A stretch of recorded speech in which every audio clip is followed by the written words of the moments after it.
Okay. All right, let's see. Okay, the microphone is definitely working. And I'm just going to adjust this a little bit. You can see. Oh my God. This is like my bangs sort of in a, you know, kind of a thing. Look, they're like, yeah, it's just what's happening right now. The hair situation has landed in a some particular way. So yeah, normally I do this a little bit earlier in the day, but here I am. And one of the things I noticed was that when I don't take the time to do this every day, like I kind of there's like a feeling and like talking about that, like the notion of like the like integrity and the kite and the work.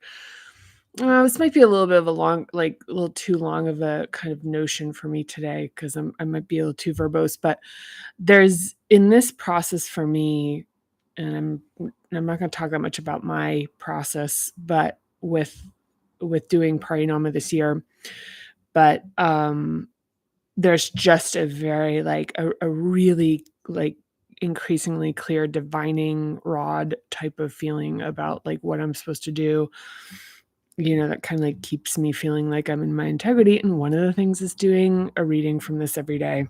It like does something, sort of satisfies something. So anyway, so today what I'm going to read from are page 231. And we're in the sixth hub and talking about the adaptations and holding patterns in this hub that has to do with all manner of vision and seeing. So this is self-awareness. This is just seeing, like classic vision when you're looking around, perception. So it's also relates to like what we see when we look, imagination, curiosity, the how we look, like which has to do with the nature, the kind of quality of how we're looking. There's Dan Brown, who is now has passed, was a meditation teacher of mine. And there's an exercise that we do in Parinoma for beginners. But he had told this story that related to meditation about the kind of sharpness of attention, which is that, there, like the parable he told was that there was, I'm going to get this totally wrong, or like the details wrong. I'm going to paraphrase, but he talked about a village that was, had for time immemorial had been on watch from an invading, people, or there was like an imminent invasion, and so there was a night watch, and so it just became very commonplace that people would like hold the night watch, and then then the night came that they're coming tonight. And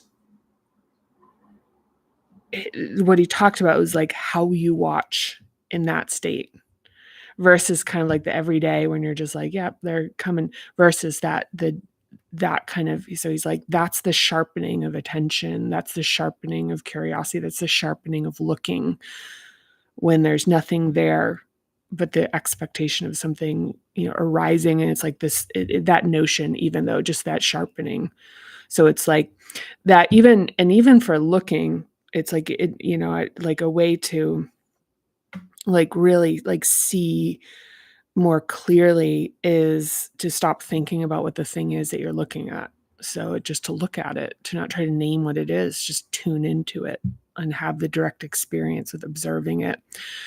So, when we're talking about the sixth hub and looking and the qualities, this is infinite. These topics are infinite. So, I was thinking at some point, I think today, about how, there's a whole other, I mean, there's probably like an infinite number of facets in terms of like the approach that you could take when looking at this. And yeah, this like each hub in and of itself. But this is the one this is where we're at here. But anyway, so we're talking about this concept of looking. And one thing, I got a really, like, excellent thought-provoking comment about this whole "it's like, am I willing to see" notion, like, this whole sort of underlying aspect of this, which is like, am I ready to see? And, and it's like when I remember when I read it first and it hit me, it was like, "Ooh, this is so," it's like kinda hits in the pit of the stomach, like, the notions, like, am I willing it's like, am I ready to see? And the answer might be no.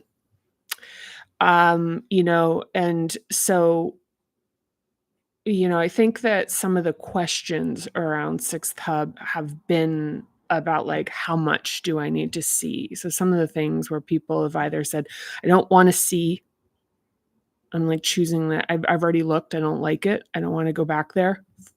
So I wanna really point out to how everything that has to do with this is, like, it's about a minimum viable dose, which is we're not intentionally trying to, like, put the pedal to the metal on this.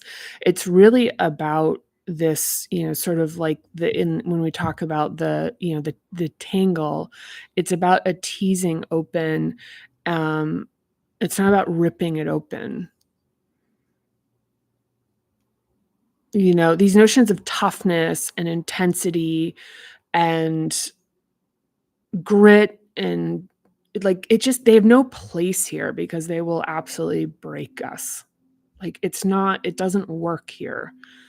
Like, you can only do this type of intensity in very superficial and in very dehumanizing and cruel places. It's very dehumanizing to do this kind of, like, even this kind of thing where it's like, I just wanna, like, kinda break through. It's like, this is you. Like, the love of, like, what this is and even the construction of what we are as far as the experiences we've had. And, and the fact that we're not looking for this end game, like, there isn't a perfect state other than the state of acceptance and enlivenedness, like, and that state is independent of, like, purification and perfection and whatever. It's like the state itself is a purification and perfection that actually exists. It's like when people are like perfectly imperfect, it's like kind of that, but it's like, it's, transcendent in a sense. But so, like, the idea that anything where it's like, well, in order to really, like, break through, it's like you do have to look. I think I loved that, one person in particular brought it up from a very personal, and I don't wanna I'm really sensitive about naming people specifically about, when people ask me questions, in privately outside of chat. Um, I it's like kinda like, I don't wanna do that, and it's like, and the thing is with this is that I really I think I was really grateful for that because it was such an important point because I one of the things I wanna say is that, like, speaking for about my own processing in this hub that's happening right now, I had a really, really, like, shattering dream that brought forward, like, feelings and notions that had no actual it was like feelings, it wasn't, actually, like, it was must have been, like, pre-memory, like, episodic memory, so it came through in, like, mythology in terms of, like, other symbols and things, but the feeling, it's like and once I explored it, it was, like, very clear about what that was. I'll spare you the details, for right now, but it was so disruptive that I needed, like, a lot of space and time to recover from it. And that was in that moment, it was really like it was like, "Oh, yeah, like, this isn't." that like it's really like an important thing to like resurface that the timing needs to be right, and it's not essential for this process that anything happens. I mean, it's like it's not essential. There is no, I mean, like if you can immediately right now understand that there's nothing wrong with you and embody that fully, like the, game, like, TPM, close the book and like, like, because like what we're really doing is coming back into like unification with ourselves, and it's not there. This isn't like sort of a degree program where it's like, well, you have to have this revelation, this breakthrough, and this, and do these it's really it's something that is a lot more grace than that. And one of the big things with it would be that when there is the sense, like, and this is like back to the trusting ourselves, is like when there is this sense that it's like, this isn't it, like I'm that like there, because it's not me, like, and this is something in terms of the model of this, it's like you're like, and this is why this is like makes a terrible consumer product, is that it's like the role in this is like for oneself, and I would say like you, dear viewer, you beloved, is to, like, it's your lens that you're looking through. It's your sense that is being developed about whether things make sense for you or not. And I think one of the things about this, about Parinama, if it is for you, and it is very much for there, this is a message. This is like almost like a transmission that's like and I've sensed this from very early on, that like what has like a desired reach that's trying to find, is that you're going to pick up on the parts of it, you're going to find the parts of it that are for you. And the thing is, like, I'm going to distort it because I'm talking about it through my perception.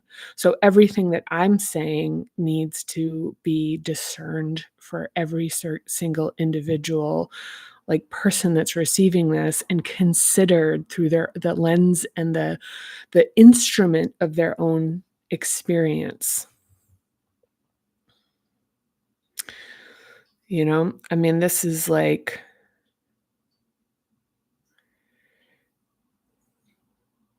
there's something that's happening with some folks right now, which isn't so like, and I want to also offer some clarity on this before I do a little bit of reading here on the shrinking adaptation, which is kind of the note on what today is about. And I'll do the inflating in the next section when I read. But so there's a notion, and this is something I think that's kind of the thing about, like, real, like, so there's kind of a thing where, so I'm just trying to be, I don't want to use people specifically. I want to be really respectful if you're sharing things with me, that you're not feeling like I'm calling anyone's being called out, or that I'm using anything that you're talking about, or even looking at the things you're saying as with like any kind of judgment. But there's like a stage in this for some folks.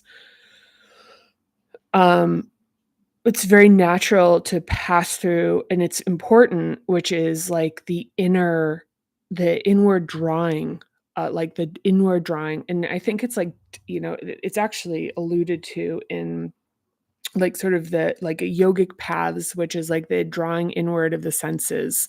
So it's like, so, and this is, it might be like Dhyana or something.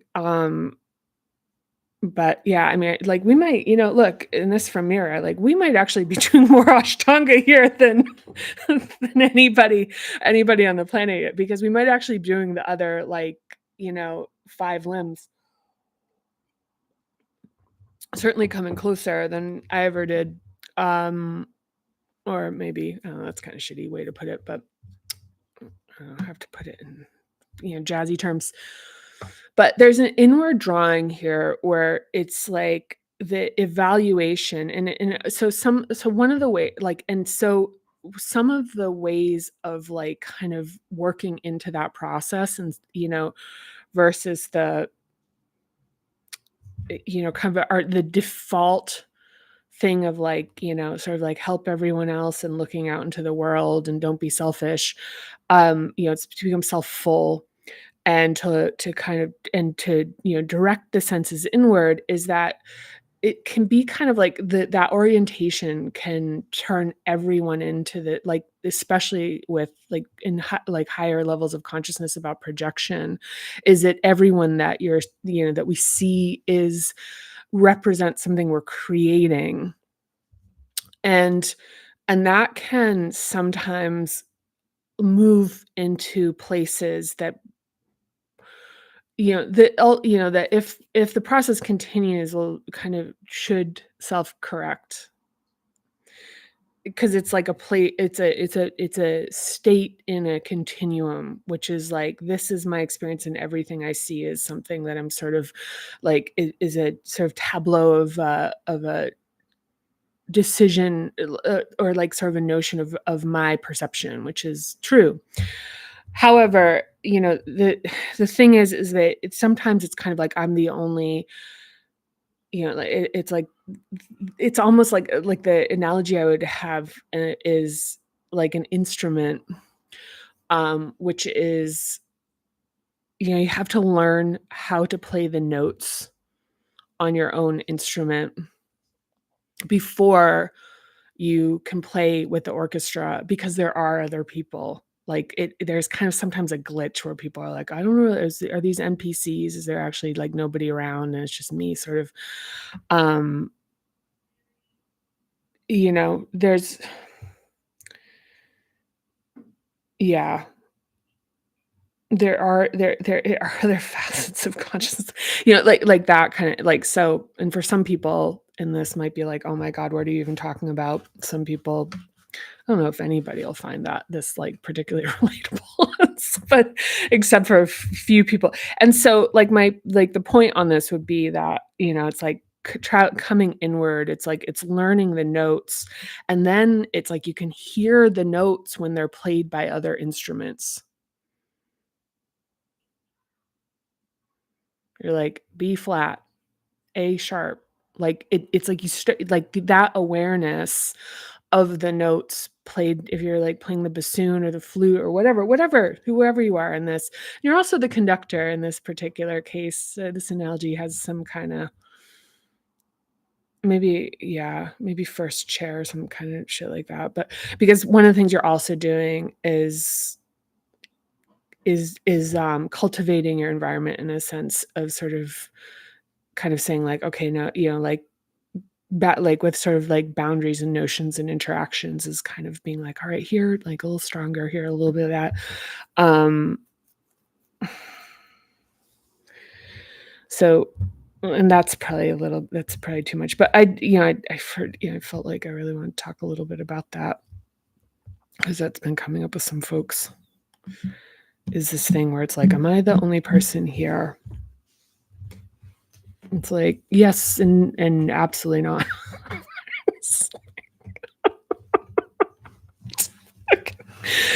All right. Oh my God. I'm starting to like kind of schwitz right now. It's one thing that I think is pretty good here. I wish I had something that's a little bit more pointy here. Okay, we'll do it. No, there's like one thing I think that's really very, okay, we'll use this. Very six hubs. You can see that I have these little vents here. And so when my bangs are done, you can't see them as well. Which I kind of had said what I think this means. And I think the squeezing of this is actually blocking seeing. For me, it is. I'm not going to say what anybody else's is. It's actively blocking perception for people who are, I would say that in general, there's a chance, like, I don't want to get too like, there's a chance here that it's too overwhelming.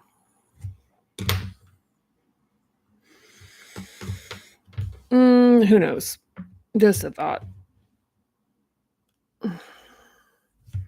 My vent. I had somebody say, "Hey, I could do Botox on that." And I was like, "Yeah, but how would all the air get out?" It feels like this is ventilation for my brain. It might overheat. This is like there might be a little fan in there that's like blowing blowing out the hot air. Yeah. Oh my God. Maybe maybe if this got shut down, there'd just be more hot air that comes out of my mouth. So this is like a diversion. I think yeah, maybe no more Botox. And by the way, it wouldn't be the first time I think the first time I got Botox, I might have been like 27 or 28. I went to this in Chestnut Hill, which is like a kind of sheesh, you know, a swish suburb of Boston. I went to this um dermatologist because I was like in my late 20s and I was like zit. I was like, I really like strong strong acne coming through. And and I remember at that they were just like, well, that thing here, we could fix that. And you know what? I was like, abso-fucking-lutely, yes. Once you're on that, I mean, it is like so great because it's like the look on your face, it's like really fucking great. Yeah. Yeah, it's great. High marks to Botox. I really it's and one more stupid story is I was, like, at a sort of, like, in a professional setting with, some very I'll call them fancy executive women, and I was really at the time it's been a while since I've gotten Botox, and it's not and honestly, the only reason it's not the only, but a predominant one that scared me off is, like, how badly of a headache I got the last time that I got it. So, no judgment. Um, I know it's like injecting, like, botulism in your face. So it's like, maybe I could just, like, dent a can and then, I don't know, put it next to my whatever. No, but I remember it was like and this was like a very, like a really I don't know, I don't wanna give too much about the person, but kind of, sort of a ritzy person and, like, who's, quite a bit older than me, whose face is still, like, really preserved, and I remember, like, just being really, like, full disclosure, and this was a while ago, so I was younger than I am now, and I was like, "Yeah, I get Botox," and she went, "Ugh." And I just remember being like, "You're really committed. That's a like, you definitely" I was like, "There's no way that she doesn't get Botox." And but I was like, "That's, like, some solid commitment." And you know what? I see you I don't know if it's, like, respect necessarily but it's respect for the bit of, like 'cause she, like, shamed me a little bit. And she's like, "You really shouldn't do that." It's like, "Really? You don't want anybody no, you wanna, minimize the competition?" So, yeah, didn't work. I got it again. Fucking people. Oh my god. What a installment to tune in for. Yeah, what else could we talk about? Yeah. Yeah, we can definitely talk about my absolute aversion to shaming cosmetic surgery, but that's just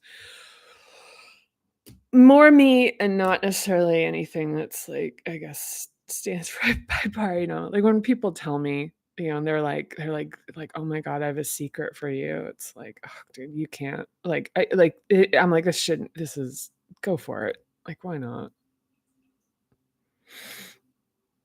You know? The latest one is like people are like, "Hey, I'm using Ozempic and I'm, not diabetic." And it's like, right on, just do it. Just like don't take the shame out of it. Like what's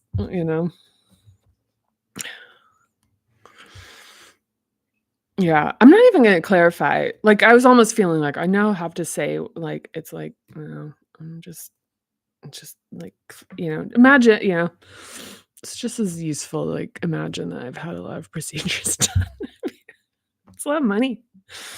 Very expensive, so that would be like whatever. Anyway, that's a rant. That's a ramble rather that nobody benefited from. If I could, I would actually rewind that a little bit just to recover some of the time, because hopefully you haven't given up. You're still with us. Okay, so shrinking. I'm gonna read. Let's see, this is heating up right now. See, if this was blocked, imagine that could have gone on for like 10 more minutes. That's the hot air we're talking about. Okay, so the sixth hub shrinking adaptation has difficulty with imagination, memory, vision, trusting its intuition, or anything outside a narrow, restricted range of perception.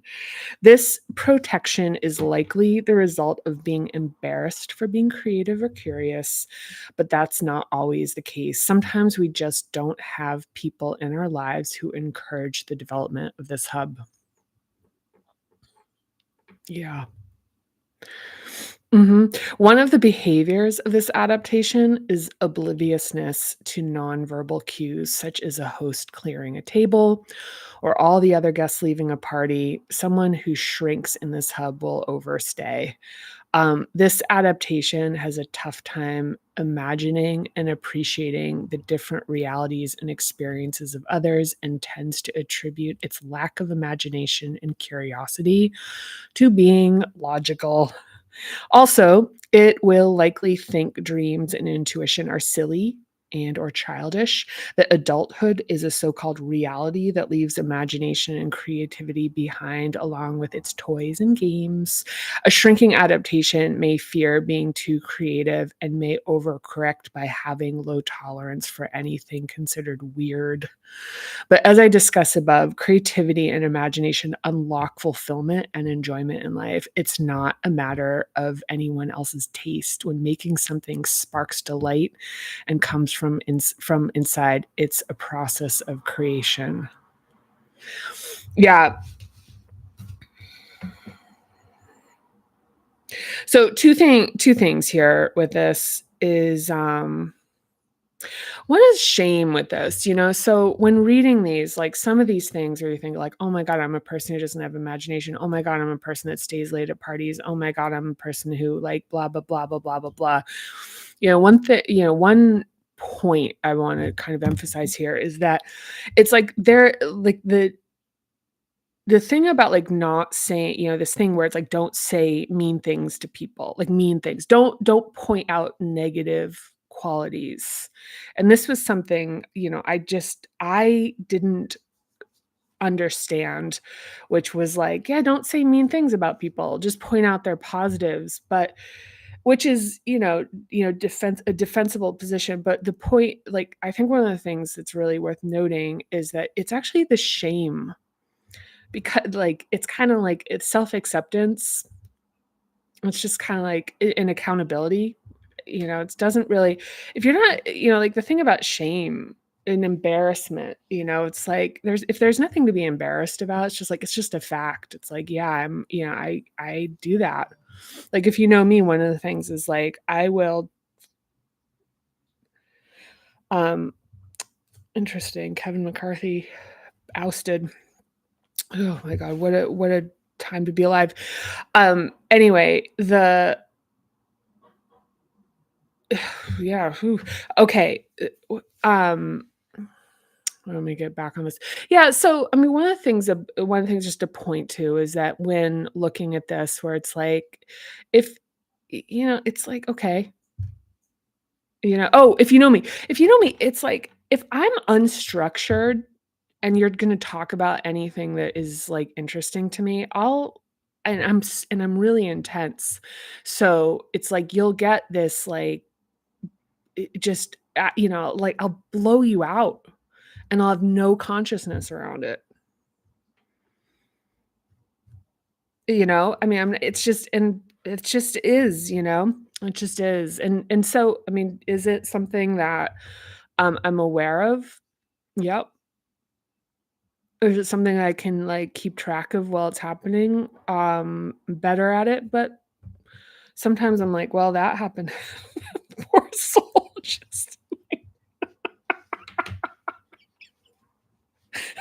fucking Jesus, can you imagine? Yeah, I'm just using it as an example. I mean, and also I don't I think one of the things is I don't wanna be like, "See, I blah, blah, blah, blah, blah," I'm sure there's people who know me can tell you all sorts of other examples that are even worse than that. Fuck. Yeah, it just is what it is. I had a funny thing happen to me the other day, which was, like, something that was, like, objectively considered to be, like, "This is embarrassing," and it didn't embarrass me, so the interaction, because I don't really get embarrassed, um, like, I kind of think it's, like, funny, because it's, like, the element of surprise, I think, that comes with embarrassment is actually, like, for whatever reason, I find that, and it made the interaction really interesting because, like, they were, like, feeling, like, kinda like, "Oh," and I didn't, and it was, like it's really interesting just to be like, "Oh, it's somebody I don't know that well." Okay, characteristics of shrinking hub. Yeah, this is a little windy. Um, Maybe I should ask them if they can make this bigger. Maybe that should be the ask, is that it should be like, "This I need more ventilation. Is there anywhere" I don't wanna, like, tempt fate here. I should say, like, "Is there any are there any other sort of" you could put, like, shark gills on. Okay. Okay, so characteristics of shrinking six hub: struggles with maintaining eye contact. Shrinking six hub struggles with maintaining eye contact. Poor memory. I definitely have poor memory. Um, Blurry vision, sometimes a furrowed brow. Has a hard time imagining things. Obliviousness. Says, "I don't dream." Skeptical and believes itself to be logical when it is, in fact, rigid with confirmation bias. More on that later. Denial, both personal and collective.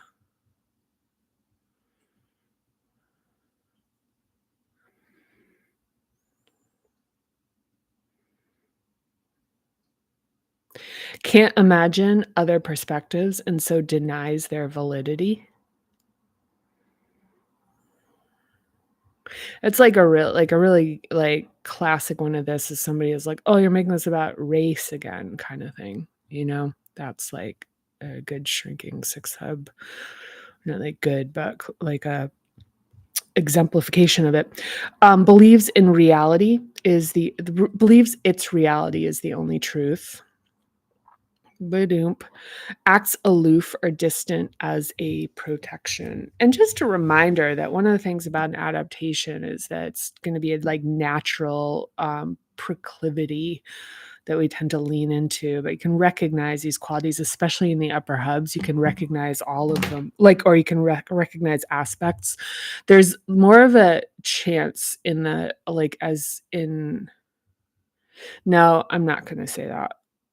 It's not, like, really true. That actually exists in all the hubs, is that there can be adaptations that are on both sides, um, but there tends to be, like, a predominant strategy, but you can sort of connect with more than one side. Anyway, so on one end of the spectrum, the eyes and face of a shrinking adaptation can be frozen in a squint, sneer, or retraction.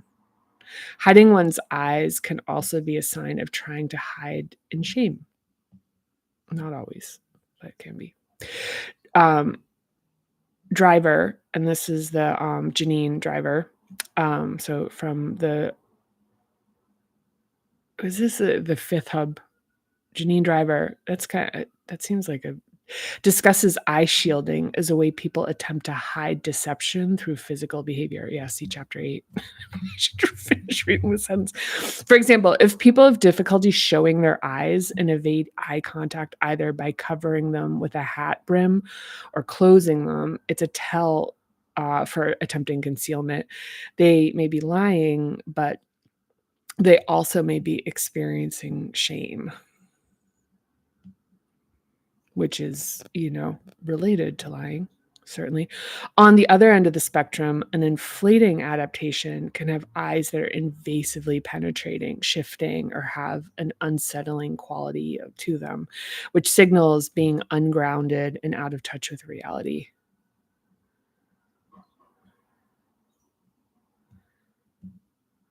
Yeah, I mean, just like if you've spent any time in new age spaces, I'm just gonna leave a little placeholder here to just contemplate that for a second. So next time you're passing people on the street, notice how some folks can have fixed frozen expressions in their eyes and on their faces related unrelated to their current activity. So balance in this hub is evident in a relaxed face with attentive eyes that are dynamic and not frozen. Yeah. I know it's one of those things, it's like tends to, it's like unexamined. It's like it's a thing that can be really considered unsympathetic, which is people who have kind of like frozen looks of like um disdain or shock. Like you people like are, and they're, like, they're just walking, it's like I think that's one of those things where it's like usually, I mean, it's like the face some of these, like, the frozen qualities in people's eyes and specifically in their facial expression, um, it's kinda like the thing where it's like people who need love the most or the people who deserve it the least kind of thing where it's like, like another thing is like you have to smile at the mirror before it smiles back at you. And then you consider that there are people that literally like without their consciousness, like very likely are grimacing or looking shocked or angry or disgusted or whatever. Like that's what's meeting the mirror. So that you want to talk about like the tangle where it's like like reality and then we like then we project that out into the world and it reflects back is that it's like talk about like a quality that's gonna impact life. Like think about how you see somebody walking up to you with like sort of a sneer or grimace that you don't know, and that you're immediately, in all likelihood going to be more prone to sort of start to react to that. So, you know, so that's this whole thing. That's that whole thing. Okay. Well, listen, I'll tell you what. If you made it this far, I you get a special reward, which is a gold chalice for you. See, you get this is your reward. It's your trophy for making it through this. Um, I don't know, I kind of had fun, so I hope you did too. So anyway, any comments, I will respond to. Also, as people are, folks are reaching out to me, even if it's about older ones, it's totally cool. In private, either, text messages, email, if you have my email. If you don't have my email, there's the Parinama method on Instagram. You can direct message me there, and I will do my best to answer. And answer, yeah. And also one of the things about like my appreciation for that is like as you can see it, like, that's one of the things that helps like really me like my own practice in terms of me thinking about things and enriching my perspective on this, which is, limited by my own perception. So it's a offering, it's a gift to me to hear what you think. Yeah, if you're like, yeah, I don't think that that's that great of an, or I, that I, like, please, like, all I can say is I'm interested. If you're thinking it about this, if anything's arising in this, I'm interested in hearing about it. So, yeah. Okay. Well, I love you a lot. And thank you for, anyone who's liking and commenting and watching. I like the likes. I like the likes. I'm not gonna lie. But look, if do you. But I love interaction with this. I can't wait. I can't wait for the day this is more of a discussion than like a, what this is, which is just, you know, when I'm saying like, oh, you probably can't believe it, but if you get me talking about something, I'll talk forever. And anyone who's watched more than 5 minutes of one of these is like, gee, yeah, where could that I can't imagine it. When I'm like, here's a short one, and it's like an hour later. Oh my god. All right, on that, I'm gonna okay. All right, on that, I'm gonna roll on out of here. Thank you so much. Sending you lots of love and appreciation, and I'll see you next time. Bye.